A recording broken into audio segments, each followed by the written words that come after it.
Right off the bat, once again, my name is Ed Zamora from Principia Prep, and today I'm going to be going through the College Aid Program, basically explaining to you guys how the college program works for you guys. That being said, if you have to jump off early, top right-hand corner is my email. So if you have any questions, you want to ask me anything later on, you can just email me at the top right there is my email. I've gotten questions about everything: early action, early decision, financial aid forms, essays. So pretty much any question college related, you can email me later on if you have any questions. That being said, let me get right into the outline of today's presentation. We're going to be going over a lot of stuff here because there's been a lot of changes to the financial aid admissions process. I'm going to be going over college costs, obviously the increases, unfortunately. I'll be discussing the new financial aid forms, the different deadlines have now popped up. I'll also be discussing SAT, ACT optional and how it affects not just admissions, but also the financial aid end of this whole situation. I'll also be talking about the basic financial aid forms, the FAFSA, the CSS Profile, and some institutional forms, as well as Rutgers' fairly new program for their tuition-free program, as well as the Garden Guarantee, a program here in New Jersey for pretty much every public school for years 3 and 4 of college that provide a reduced tuition cost, as well as scams and frauds, things to basically watch out for, student loan basics, as well as financial aid resources out there to help you guys throughout this process. Now, I've been in the world of college admissions and financial aid for a little bit over 28, almost 30 years now. I've worked at 4 different private colleges. Just any questions, once again, if you have to jump off early, just email me and I'll answer any questions you get to jump off. Now, all that being said, let's start off with today's, or I guess, our organization's scholarship program. For the seniors out there, we do have what's known as a James Russo Memorial Scholarship. It's a scholarship program we started, I want to say about 6 years now, maybe 7 years now, where every year we try to give out as much money as possible to the graduating seniors. Now, if you want to be eligible for a scholarship program, very simple. What you see here is actually a screenshot of our video, which is on our YouTube channel. So if you go to YouTube, just go to YouTube, type my name out, Ed Zamora, our channel pops up. At this point in time, I think we have close to 300 college videos about basically everything: how to find scholarships, how to appeal for more financial aid, how to fill out your financial aid forms properly, what essays work, what essays don't work, how early decision versus early action work, which is better for admissions, which is better for financial aid. I've done videos basically about everything you guys have asked for, because I do about 65 to 70 high school presentations every year. And every year I just make more videos to help you guys out. Now, the way it works is if you go onto the channel and you plug in the name of the scholarship program, James Russo Memorial Scholarship Program, it'll pop up a video explaining how our scholarship is provided to you guys as graduating seniors. Now, to fund the scholarship is very simple. What we do is all these different videos you guys see on YouTube, anytime you guys watch the videos, or any videos really on YouTube, they almost all have commercials, usually at the beginning, middle, and the end of all videos now on YouTube. If you guys let the commercial run for just 30 seconds, because most commercials are typically 30 seconds or less, some are a lot longer, like 5, 10 minutes. You don't have to watch the commercial for that long. If you let the commercial run for 31 seconds or more, we then bank the revenue. We then take that money we get from all the commercials, from all the videos you guys watch, and we give it back to you guys in the scholarships. So the more videos you guys watch, the more commercials you let run, basically, the more comments, the more likes, etc., the more money we have at the end of the year to give back to all the seniors. So the more you guys can help us, the more we can help you, basically, is the way it works, essentially. Now, let's jump right into the beginning aspects of what most seniors are dealing with right now, especially since it's early in the process, beginning of September. You guys are all pretty much in the phase of admissions. You're in the admissions phase right now. So I'm going to talk about first the SAT optional situation and how it's working on not only the admissions side, but also the financial aid side. Now, if you're considering going SAT, ACT optional, one place I would consider going, for whatever reason, maybe your student doesn't test well, or they don't like to take the test, etc. First place I'd be looking to go, if I'm looking to go test optional, is this website right here. This is for us, obviously, for the juniors as well. Down below is the website, fairtest.org. This is probably the #1 resource I would utilize to find colleges that are SAT, ACT optional. This is to help out with the admissions side of building your list, let's call it. On the financial aid end, the way to look at the SAT, ACT optional situation is very simple. Not every college that uses SAT, ACT optional is going to award you guys scholarship money. Some schools, not all, but some, tell you if you guys don't send test scores in from a financial point of view, you're not considered for any scholarship consideration. Other schools say if you don't send test scores in, we're going to cut the scholarships in half. So for me, from my perspective, since right now you're in the admissions phase, really, because financial aid doesn't really start for you guys until October, you understand why in a moment. Since you're in the admissions phase, if I'm considering going SAT, ACT optional, first phone call I'm making if I'm going that route is to the admissions office. And I'm asking them, if we don't send test scores in, will this be used against us for scholarship consideration, which is a big key for financial aid. You'll understand why it's a big key in a few more slides, because scholarship money is typically given to you guys for 4 years straight. So I want to know up front, if I don't send them in, will that be used against me? That's one of the things I'd be looking at from an SAT, ACT point of view, not just the admission side, but the financial aid side. Now, that being said, let's talk about one of the bigger problems you guys have that you don't even know you have in the world of college.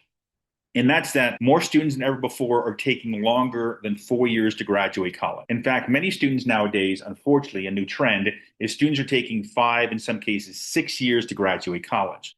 The problem with that is in the world of college, in the world of financial aid, let's call it, the assistance they give you, whether it's free money, whether it's grants, scholarships, etc., pretty much any financial aid, free money, is only going to be given to you for 4 years.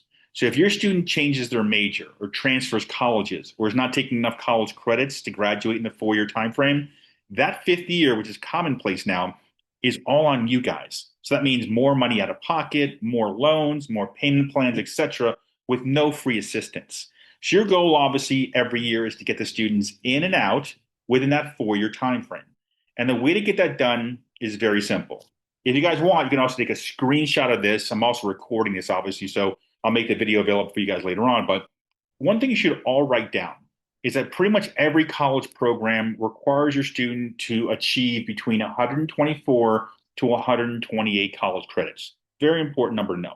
Now, the biggest issue begins right in the beginning of the academic college year when your student goes in as a freshman. Right from the get-go, pretty much every college is going to have your student taking 12 to 13 college credits per semester for the fall freshman year, which is not a big deal in the beginning until you understand how it becomes a bad, I guess, difficult situation if you don't resolve it early enough. The reason that colleges, by the way, start your students off at 12 to 13 college credits, which is the bare minimum, because every school year student's looking at for the fall and spring semester, whatever the tuition bill is, you're paying the same amount whether your student's taking 12 to 18 college credits.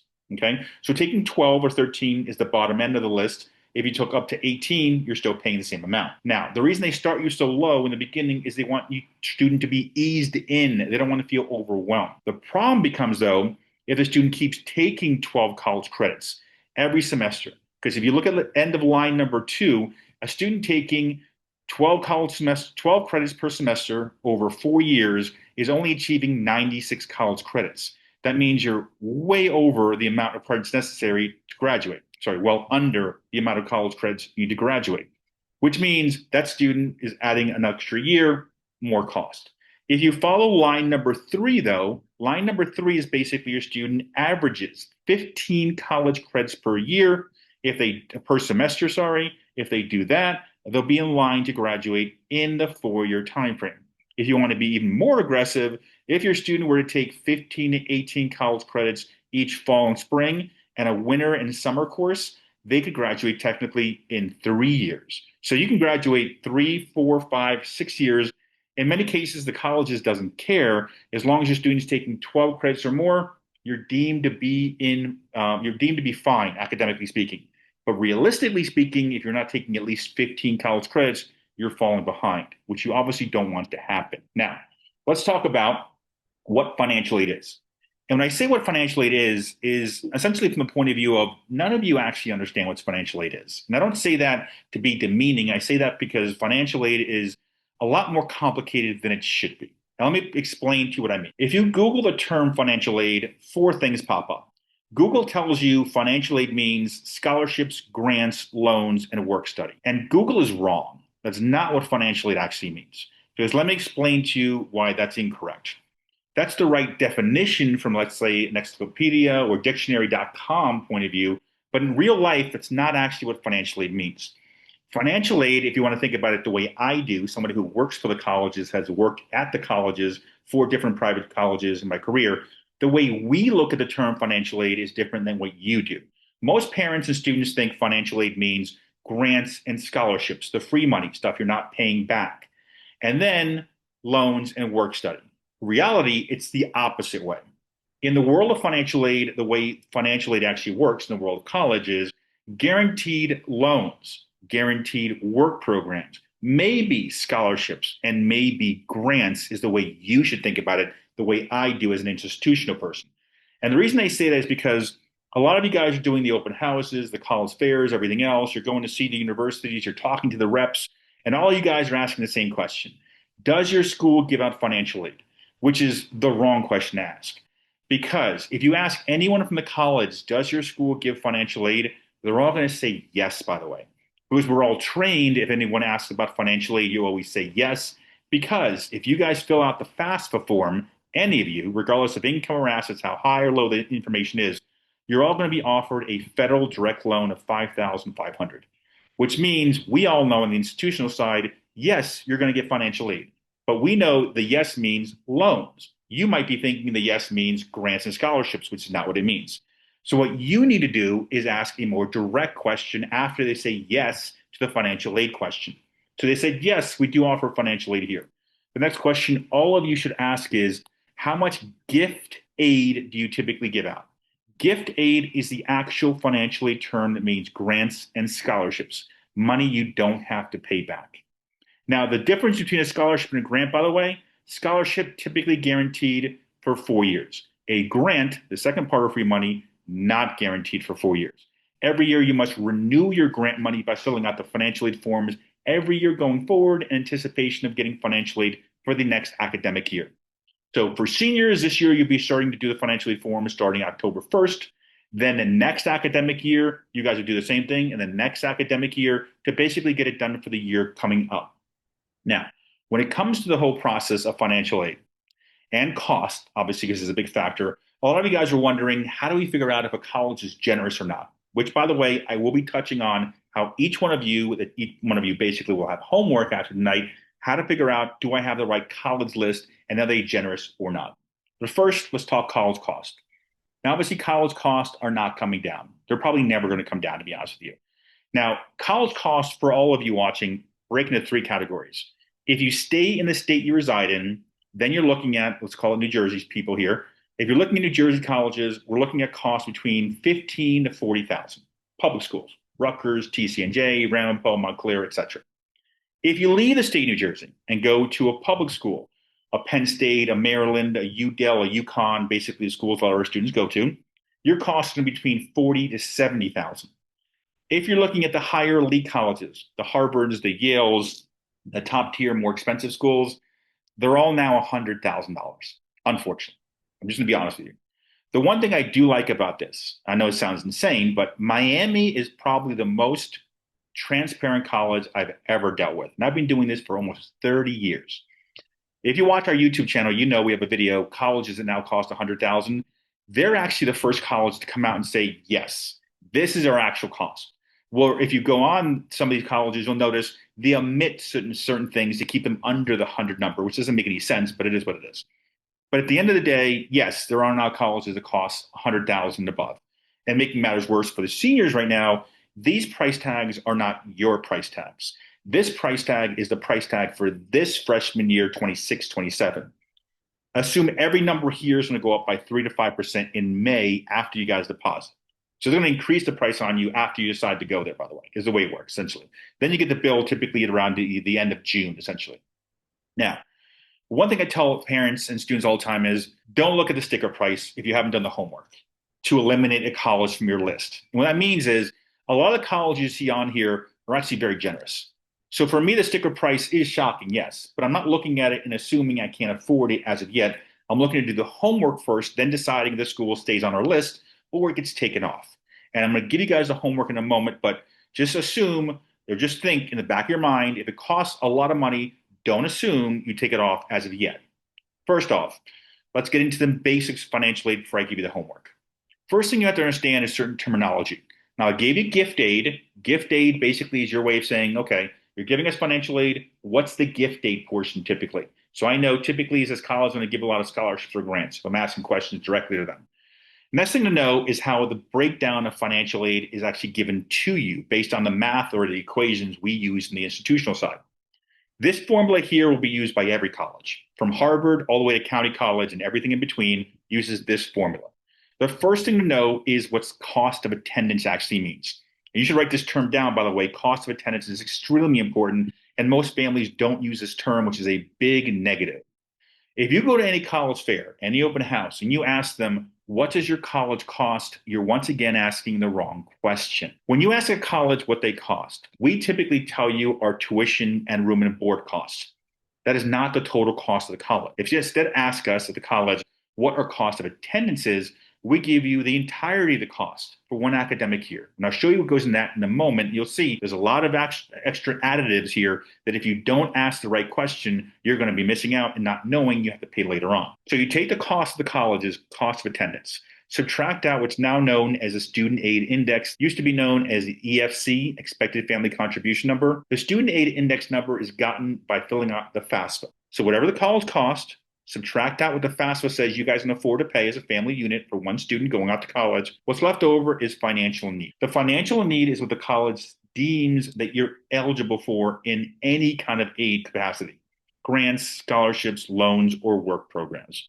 Now, let's talk about what goes into the college's cost. You have a better sense of why I'm saying ask for cost of attendance. Cost of attendance includes tuition, room and board, books, personal expenses, laptop, travel expenses, miscellaneous fees, new student fee, technology fee, lab fees, insurance fees. All these different fees, if you don't ask for specifically the cost of attendance, they sometimes don't give it to you. But if you ask them for the cost of attendance, you get the whole cost of the school, which is really what you guys are looking for, is getting me the entirety that I'm dealing with from a cost perspective. Now, let's talk about the homework. And by the way, all of you will be doing this because this is the reason why all of you are on this call to begin with, to figure out how to afford college. If you Google the term net price calculator, as you can see right there, I have the terms. You can take a screenshot if you want. If you Google that and any school's name, BU net price calculator, Harvard net price calculator, Rutgers net price calculator, what'll pop up is typically a link to that school's net price calculator. And most of them, by the way, go here to College Board. So I have the College Board slide on here.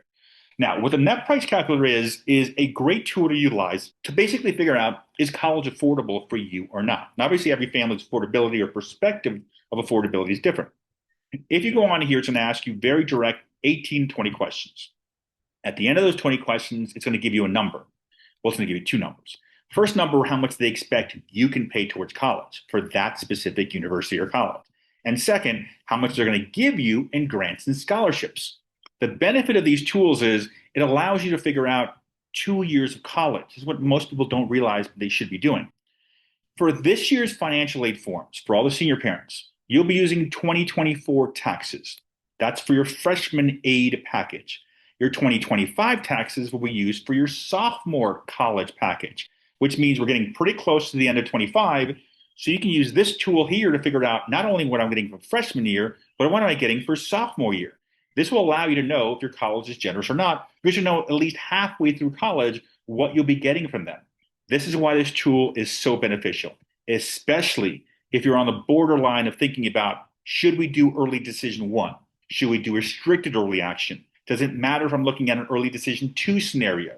This is the key to figure out if the college list is affordable or not. And you can pretty much do all the colleges with this tool, literally in maybe 5 minutes a piece. Very quick, very easy. I actually did a net price calculator to show you guys how simple they are. I Googled Harvard net price calculator. I plugged into their calculator that I have a family of 4. We're making $100,000 a year, and then we have $50,000 in investments. Harvard cost $90,626.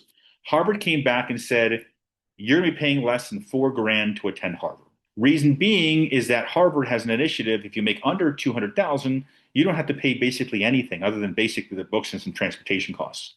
This is why I tell you guys in the beginning, don't look at the price tag and assume you can't afford it. Now, I know many of you guys are thinking, well, that's great, Ed. How many of us are going to Harvard? The reality is Harvard's not the only school that's generous. Schools that are way easier to get into, schools like Fairleigh Dickinson, schools like Centenary, schools like Quinnipiac, schools like Loyola, Fairfield, all these schools, Muhlenberg, Franklin, and Marshall. I can go on, Providence. I can go on for probably half an hour telling you schools that are fairly close to this generosity and have acceptance rates that are 10, 20 times easier to get into. And of course, you would know this if you did your own list on here and figured out based on your list who's generous and who's not. Okay. Now, that being said, let's talk financial aid forms. Now, right off the bat, all seniors, since we're talking about a public high school, we're talking at, for you guys, all of you must do the form on the left called the Fafsa form, because now it's a state New Jersey requirement for graduation. Now, the Fafsa form on the left becomes available starting October 1st. All of you will do the form on the left. The form on the right is called the CSS Profile, also available starting October 1st. Both these forms, by the way, last year opened up around the end of September, so it's not out of the realm of possibility they open up early again. But first, let's talk FAFSA, and then we're going to get more in depth into the CSS. But FAFSA, by the way, is required by all of you to fill out. Now, the FAFSA form itself shrunk as far as questions. It went from about 100 questions 2 years ago. Now it's roughly around 40 to 50 questions, depending on how you answer some questions. Other questions open up. Also, once again, the form is now available starting October 1st. Last year was December 31st. Now they're moving it up to October 1st. Now, when it comes to the FAFSA form, the FAFSA no longer counts multiple students in college for federal aid consideration. So if you have students overlapping, before they give you a big discount, 50% off the cost of paying for college, that is now gone on the federal side, which seems like a big problem, but it's really not. And I'll explain to you why in a moment. I have a slide just for multiple students in college and why the FAFSA taking that away is not as big of a deal than most of them make it out to be. Also, the FAFSA did change the way they're looking at separated or divorced parents. For separated or divorced parents, the way it works is basically if your parents are separated, divorced, instead of asking which parent the student lives with now, they're asking which parent provides the most financial support, which also, once again, seems like a big difference, but it's really not. I have a slide just for that as well, but I wanted to give you guys an insight here of what the things we'll be talking about going forward are. That being said, let's talk FAFSA. Now, all of you here starting October 1st, basically, I would say October 4th or 5th. I wouldn't jump on the first day, by the way, because the first day is always a nightmare. I'll explain that in a moment.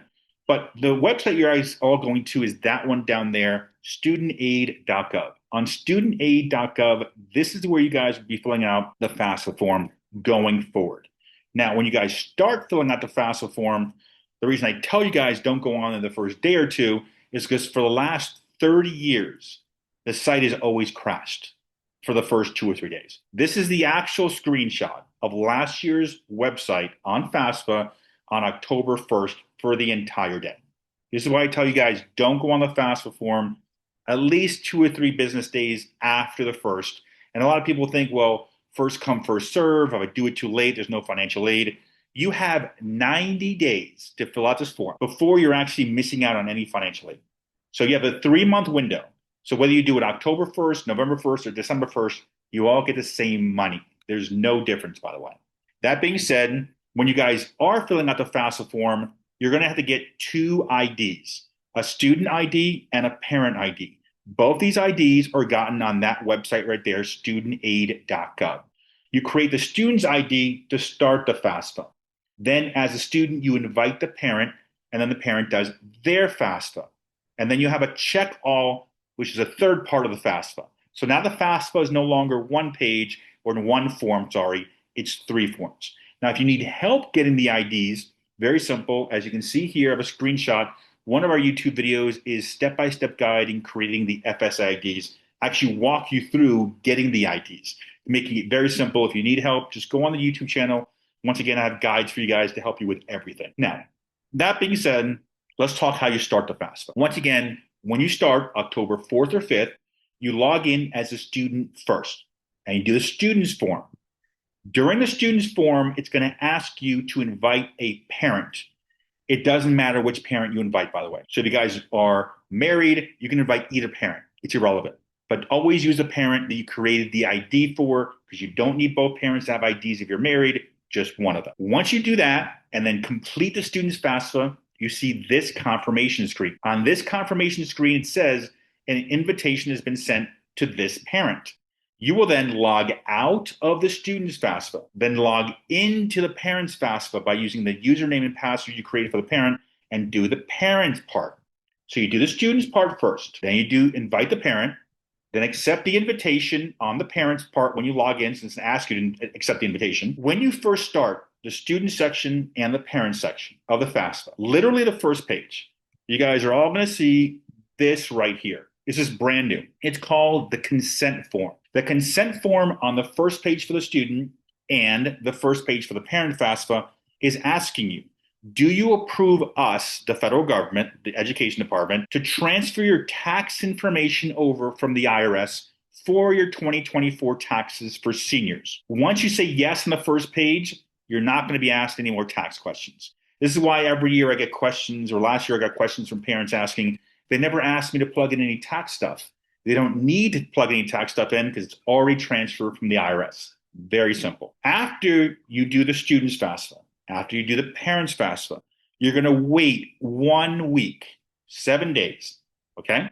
You'll go back into the FAFSA, log in as the student, and then you're going to see this exact page when you log back in. This is basically the last part of the FAFSA. I kind of call it the catch-all, the third FAFSA, I call it. Here, it's going to tell you if anything is wrong with your FAFSA. So you want to give it a week to process, come back in as a student, not the parent. If you log in as a parent, by the way, you don't see anything. The student's account controls everything. Once you log in as a student, you're going to see if anything is missing. If you see anything on there, as you see here, action required, that means something is wrong. You must click on it and fix it. If you don't see anything, it just says in progress, leave it alone, nothing to do. You're just waiting for the school to pull your form in.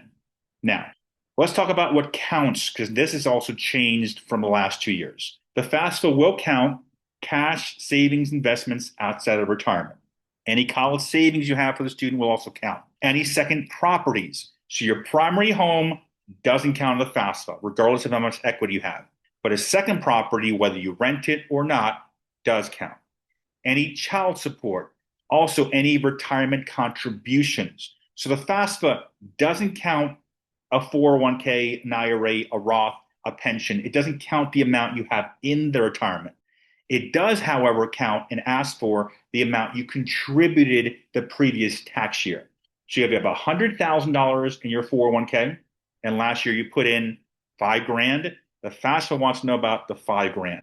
They do not want to know about the $100,000. A new thing also is business valuation is counted. So if you have a business, they count it. If you have a farm, they count it. They used to not count it. Now, unfortunately, they do count it. Whether you have 100 employees or not, more, less, that's all irrelevant now. All businesses, big, small, medium, the valuation is counted, unfortunately. Now, let's talk about how the FAFSA actually calculates your ability to pay for college. This, by the way, is the actual equation used by the FAFSA to determine how much you should pay for college. If you want to take a screenshot, you can take a screenshot. This is probably the most important formula you're going to have, and it's also completely useless. And you understand why in a moment, okay? Starting from the bottom and working my way up. Student assets, any money in the student's name, cash, savings, investments, outside of retirement, they want 20% of it to go towards college. So if you put down the student has $10,000 in checking account, $2,000 is part one of the student aid index. Part two, students' income. Students can roughly make just a little bit less than $10,000 and no money counts. So if your student did a tax return in 24 and they made $6, $7, $8,000 working over the summer or less, none of that money counts.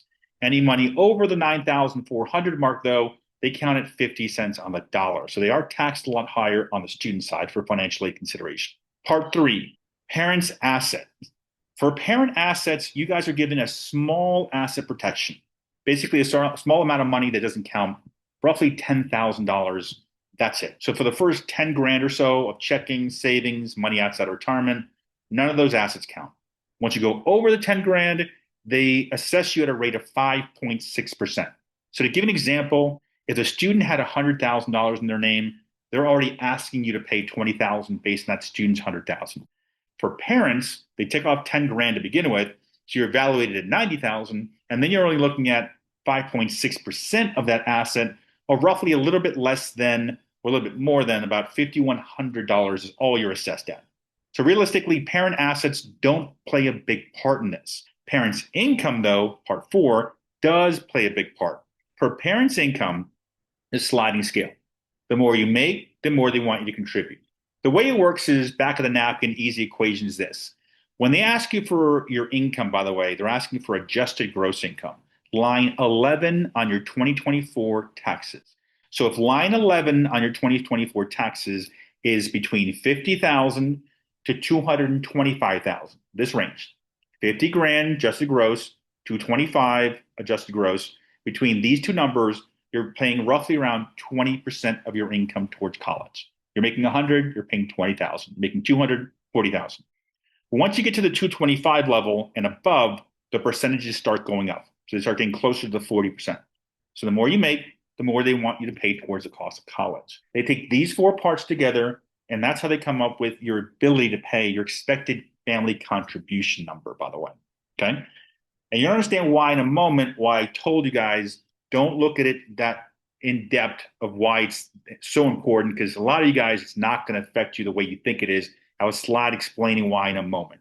Now, what happens at the end of the FAFSA? Very simple. The student filled out their FAFSA. The parent filled out their FAFSA. Both are done. This is the confirmation screen you're going to get. Once you get this confirmation screen, as I mentioned before, wait a week, come back to the FAFSA as a student, log in, make sure everything is good, nothing else is required. In that same 1 week time frame, a week later, you're also going to do a second thing here, because all the people on here are from New Jersey. What you will do is go to njfams.org. On njfams.org, this is the state of New Jersey's website. What you will do a week after the FAFSA is done is go here to NJFAMS. NJFAMS, by the way, is a division of HESA, the Higher Education Authority of New Jersey. Now, the Higher Education Authority of New Jersey and the FAFSA are now connected. So once you do the FAFSA, there's no other paperwork that needs to be done for these guys to make sure you get your graduation requirement, as well as you get any additional aid from the state of New Jersey you may be eligible for. However, to double check, make sure you're not missing anything for the state people, you got to go a week after the FAFSA's in here to njfams.org. On njfams.org, as soon as a student logs in by creating an account, and by the way, everything is student account related, so everything's being created as the student. Once you create the student account for NJFAMS, you're going to see this exact prompt, this exact screen. You're all going to click on to-do list, and this is going to tell you if you need to do anything. Typically, none of you have to do anything, by the way. Most of the time, when you get to this screen, the reality is at some cases will ask you something small, like we need a driver's license or a W-2. It's never anything big really to ask you for here. But you're clicking on a to-do list to make sure there's nothing for you to do. Then you're going to go down a little bit and click on the fourth tab, which is awards eligibility information. If you click on that award tab, it's going to tell you if you're eligible for any state of New Jersey aid, any grants, any scholarships, EOF, EOP, STARS, which is free tuition for 5 semesters for county college. So this right here provides you all aid available if you stay in the state of New Jersey and you're a resident of New Jersey. So obviously you want to get this done if you're considering New Jersey schools, whether they're the top of the list, middle, or at the safety level, let's call it. Now, the reason I go so in depth on the FAFSA as well as so in depth into state of New Jersey is because of this program here. Many of you guys I know are applying to Rutgers, and Rutgers around 3 years ago started what's known as the Scarlet Guarantee. Now, the Scarlet Guarantee is a phenomenal program which reduces tuition costs dramatically, depending on your financial situation. And the way it works is very simple. Get into Rutgers, fill out the financial aid forms, fill out the state form, make sure all are connected and done. And then if you are making your adjusted gross income, if it's between $80,000 to $100,000, you're paying just $5,000 in tuition costs to attend Rutgers, which is basically a 75, almost 80% discount depending on your program. If your adjusted gross income is $65,000 to $80,000, you're paying $3,000, more than a 90% deduction basically in the cost of the college. If your adjusted gross income is $65,000 or below, you pay zero in tuition cost. So filling out these forms, getting them done, especially in that tier of $100,000 or less of income, could save you guys realistically over $100,000, if not more. This is also the reason I tell you guys that at almost every presentation, if you guys have seen me or watched my videos, that pretty much every college is the same.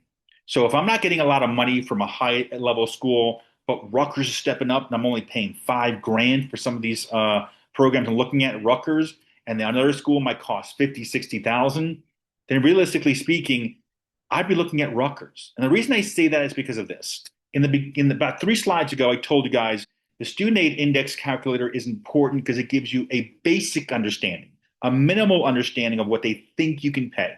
But that does not mean that's all you're paying. Because in the world of college, there are some colleges that are very generous, some colleges that are not very generous. To give you an example, at Penn State or UConn or Maryland, 3 schools that many of our students go to, if you fill out the FAFSA form and the only income you have is at the $100,000 level, let's say 99,000. At that level, the FAFSA says 20% of your income means you can pay 20,000 towards college, which means Penn State, UConn, and Maryland should give you a ton of money. It doesn't work that way. Once you reach roughly around 60,000 for those schools or above, they don't give you any money. They don't give you any free money, no grants, no scholarships. Where other schools like BU, Northeastern, Providence, Fairfield, at the $100,000 level, they're going to say you can pay between 20 and 25. We're going to give you that extra money. This is why the net price calculator is the most important tool for you guys to utilize. Not calculating how much the FAFSA thinks you can pay. That's really irrelevant. The real tool to use is the school's individual net price calculators. That's what gives you guys the option to realize whether or not your school list makes sense financially or not. So we talked FAFSA, we talked the state of New Jersey. Now let's talk College Board. College Board is where you guys fill out the CSS Profile form, which is required typically by the higher end schools, NYU, Miami, BU, Northeastern. And the state of New Jersey, by the way, Stevens requires, is the only school that requires. Stevens is the only school that requires a CSS profile from the College Board. If you guys are applying to Stevens, you guys are filling out the FAFSA and the CSS profile on College Board, as well as Stevens' own institutional form to get financial aid consideration. Now, if you have to fill out the CSS, this form also becomes available starting October 1st. Now, between the FAFSA and the CSS profile, between both these items, both the CSS profile and the FAFSA become available October 1st for senior parents. So for juniors in the call, you guys aren't doing any financial aid forms, by the way. It's just the seniors filling out everything. You guys are basically just waiting until next academic year, October 1st of 2026, before you do any of your forms.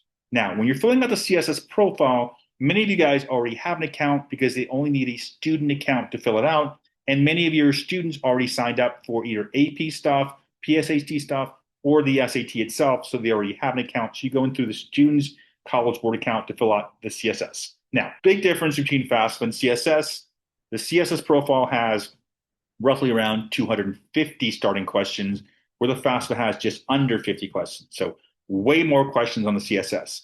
Also, the CSS counts everything the FAFSA does and then everything else. It's going to ask you about your primary home, when you bought it, how much you bought it for, how much you owe, how much you pay, what you have in retirement, what you have in pension, what you have in IRAs, Roths. It asks for everything. Now, if you're dealing with a high-end school, and when I say high-end, I mean like expensive high-end. I don't mean just difficult to get into tier-wise. When it comes to the CSS profile, if the school requires it, you need it to get their grant money. So you can't just do the FAFSA, you have to do both to be eligible for financial aid. Now, if you don't want to do the CSS, it's not technically a requirement. It's not like, let's say, from the state of New Jersey, you have to do the FAFSA. The CSS profile, however, is not required, but it must be submitted if you're looking for grant money from any CSS profile program. Also, the CSS profile, unlike the FAFSA, when it comes to the marital status, changes dramatically. For the FAFSA, for divorced parents, the FAFSA is only counting one of the two parents' income situation. So, for divorced and separated parents, for you guys, for the FAFSA, you only use one parent's income and assets. Basically, the question asks you who provides more financial support. And this is where a lot of people get the question wrong. Now, let me explain. You have one parent making $100,000. You have another parent making, let's say, $40,000 or $50,000. And everyone assumes you got to say it's the parent making $100,000 to put their information on, which you don't. The question is not asking you who makes the most. It's who provides the most financial support. I typically lean towards utilizing the parent with the lower income and saying they're the ones providing the financial support. And you might be wondering, well, Ed, if they're only making 40,000, will they accept that? The reality is, for the FAFSA form at least, they'll accept any income of roughly 28,000 or above is enough. It's going to sound crazy to support a family of four in the state of New Jersey with $28,001. $28,001, you can afford to basically raise a family of four, one parent, three kids. That's what they say on the form. I'm saying it's realistic. I live in Jersey too, so I know it's not realistic. But if you're making over 28,000, you can use a lower income parent and they're fine with it. I know it's crazy, but just the way the government works. Okay. Now, if you're remarried though, stepmom, stepdad, your information gets added to the form, whether you remarried for a week, a day, a year, 10 years, whether you filed taxes or not, whether you adopted a student, all irrelevant. If you are remarried, the step parent's information goes on the financial aid forms, unfortunately.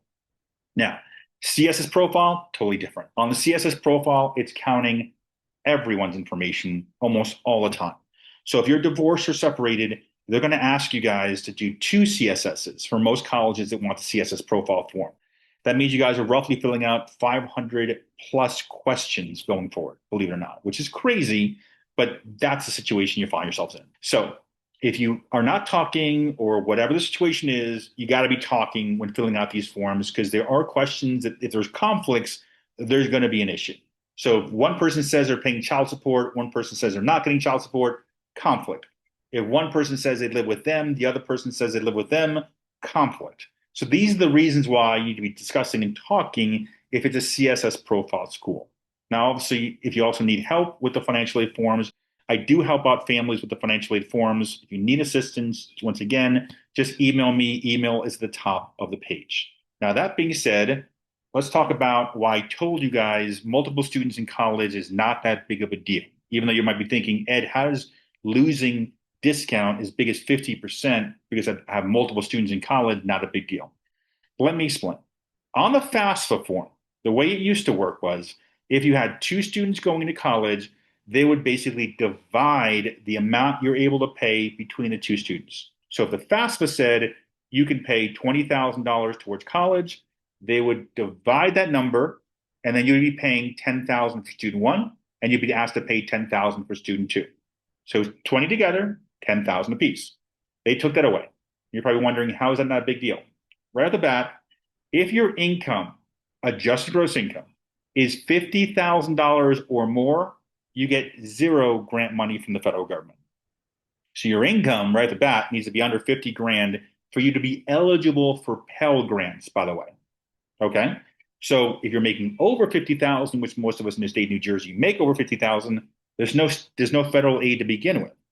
So what you're really looking for is not what FAFSA's doing. What you're really looking at is how does my college list stack up on the net price calculator? Because the schools I mentioned before, the Fairleigh Dickinsons, the Loyolas, the Providences, the Fairfields, the Muhlenbergs, the Gettysburg, John Hopkins, Carnegie's, all these schools, whether they're difficult to get into, very easy to get into, etc., all these schools still count the multiple students in college because almost all of them use the CSS profile form. So these are the schools, even though they cost 80, 90, 100,000, in many cases, these colleges will actually be cheaper than a TCNJ or Penn State or Rutgers or a Maryland if your income provides space for financial aid consideration. This is why I tell parents never look at the sticker price and assume you can't afford it. Do the net price calculators, especially if you have overlap. Overlap for a generous college is the golden ticket to get a bunch of free money and assistance. Now, let's talk about frequently made errors on the financial aid forms. There's 4 errors that everyone makes, screws up everything in financial aid. First name, last name, social, and birthday. If you get these 4 wrong for the student or the parent, it delays everything. If you get these 4 right for the student and parent, your form is technically perfectly fine. You could have the wrong address, the wrong email, the wrong cell phone number. You could have everything else wrong. And it's fine. The system doesn't see it as an error. However, first names, no nicknames. So if your first name is Eduardo, your first name on the form is Eduardo. It's not Ed. If your last name, and by the way, I get this all the time, at least 2 or 3 times this happens, if you don't know your last name, I know it sounds crazy, like, what do you mean you don't know your last name? This happens literally 3 times every year, if not more. If you're remarried, Did you legally change your name on your social security card? Because your last name on your marriage certificate doesn't matter. Your taxes doesn't matter. Your driver's license doesn't matter. It's your social security card, the name on there. That's what matters. So if you didn't change it, then legally on the FAFSA, you have to put your old name, not your married name. Third, your birthday. If you don't know your birthday, the student doesn't know your birthday, just ask. This always messes this thing up and it delays it by a week or so. And the worst is the social security number. If you mess up the social, there are cases where they're going to make you do the form all over again. So do not mess these things up. Take your time, double check if you don't know any numbers or birthdays.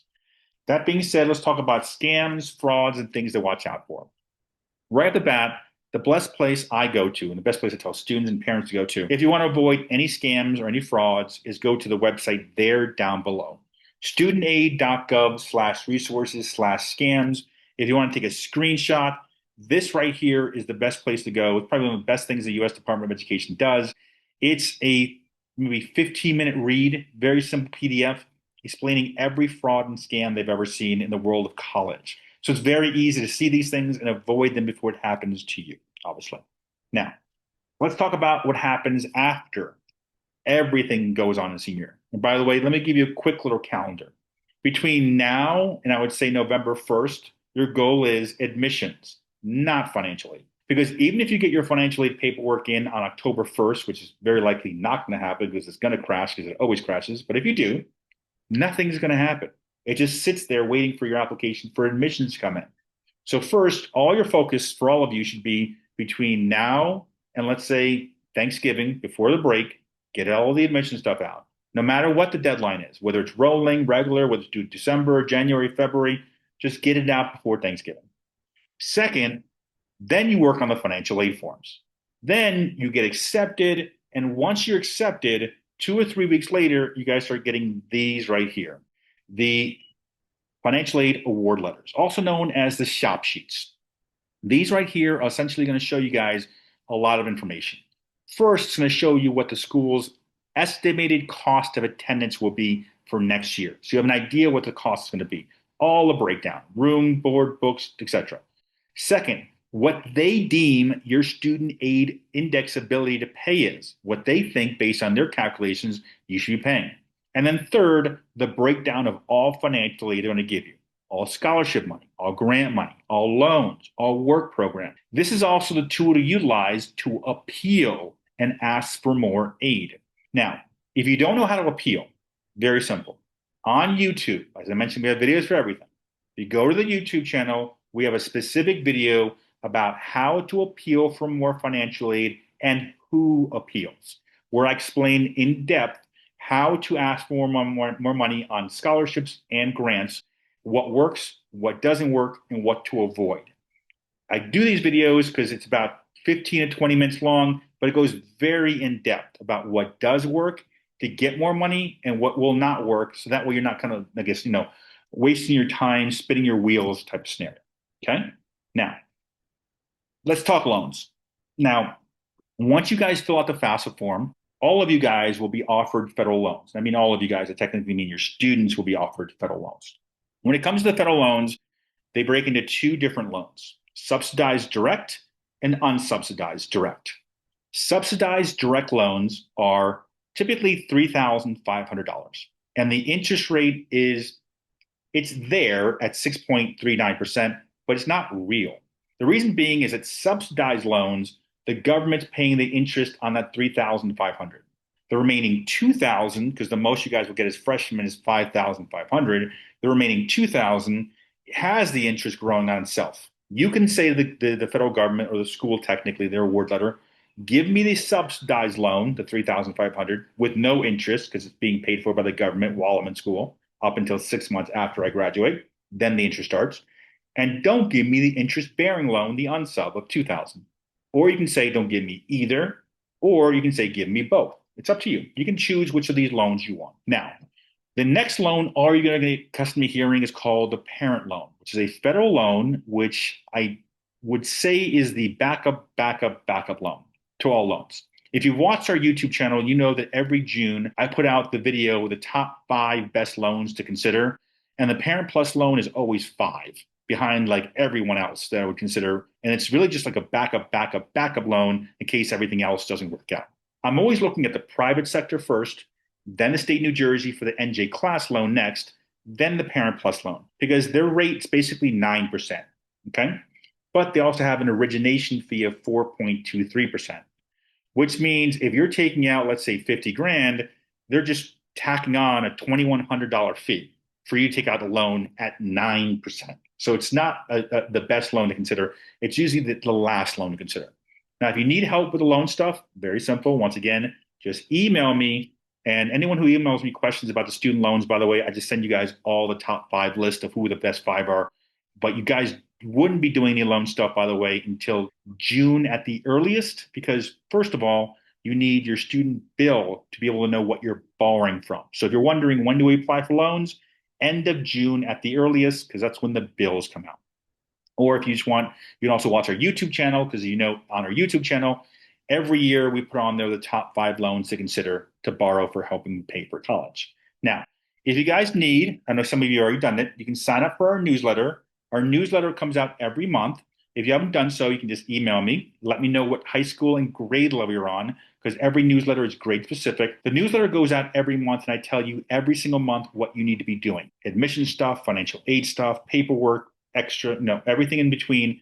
I discuss in the newsletters, telling you what you need to be doing for that specific month. So if you need it, once again, top is my email. Just email me and I'll send it out to you guys. That being said, here are the important websites we talked about.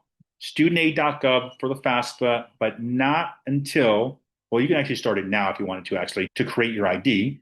But then to do the form, not until October 3rd or 4th. College Board, great wealth of knowledge for information about colleges, how to get in, what they offer, how generous they are, where most of the net price calculators are, as well as where you fill out the CSS Profile form. For scholarship searches, the #1 scholarship search, I believe, is the 3rd one there. Going Mary, I believe, is the best scholarship search available. It's also free. And then, of course, we have the YouTube channel. The more of you guys that watch, subscribe, like, comment on the videos. I've had some parents even tell me they just play my videos in the background and mute me and let the videos run, which is also very helpful, because the more videos run, the more commercials, the more money we have for scholarship funds. So the more videos you guys watch, and I post them all the time. I have another video going up tomorrow and another one on Saturday. The more videos you guys watch and help with the commercials, the more money we have to get back to you guys in scholarships. That being said, here's my contact information. As I mentioned before, I do help the parents out with the college process as well as the financial aid form. So if you want, you can text me, because texting, by the way, is the fastest way to reach me. I answer text messages back typically within 24 hours. So yes, that is my cell phone number. My wife thinks I'm out of my mind for giving literally thousands of strangers my cell phone number to text me any questions you have, but I usually text back very quickly. If you want to email me, if it's a longer question scenario, you can always email me.